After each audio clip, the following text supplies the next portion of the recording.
نبی کریم علیہ السلام نماز پڑھا رہے تھے، ظہر کی نماز تھی یا عصر کی نماز تھی، صحیح مسلم میں موجود ہے۔ حضرت ابو ہریرہ فرماتے ہیں نماز پڑھاتے پڑھاتے نبی پاک نے قدم آگے کیا، نماز پڑھاتے پڑھاتے قدم آگے کیا اور یوں ہاتھ اٹھایا پھر واپس کر لیا۔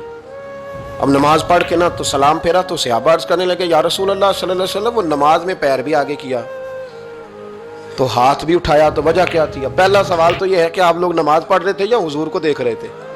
تو صحابہ تو پہلے ہی بتاتے ہیں کہ بھئی ہم تو پہلی صف میں نماز اس لیے پڑھتے تھے کہ نماز بھی ہوتی رہتی تھی اور چپ کے محبوب کی دید بھی ہوتی رہتی تھی۔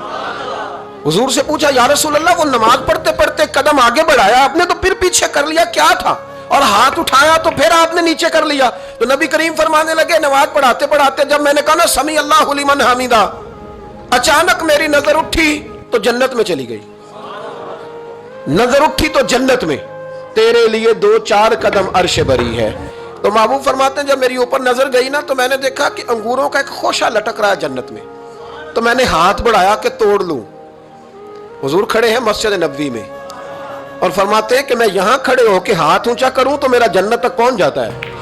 فرمایا میرا ارادہ ہوا کہ وہ خوشہ جنت کا توڑ لوں، اور ذرا میں نے پیر آگے بڑھایا ہی تھا تو میرے دل میں خیال آیا کہ جنت راز ہے تو راز ہی رہنی چاہیے، یہ راز کھول گیا تو مزہ نہیں آئے گا، تو میں نے پھر وہ ہاتھ واپس کر لیا۔ صحابہ کہتے ہیں جب نبی کریم نے یہ بیان کیا تو ہمارے چہرے نے تجسس سے کھیل اٹھے، تجسس سے ہم کوئی بات اور بھی سننا چاہتے تھے۔ تو محبوب فرمانے لگے اگر میں وہ خوشہ توڑ کے لے آتا اور تمہیں دے دیتا تم قیامت تک بھی کھاتے رہتے تو تم سے ختم نہیں ہونا تھا۔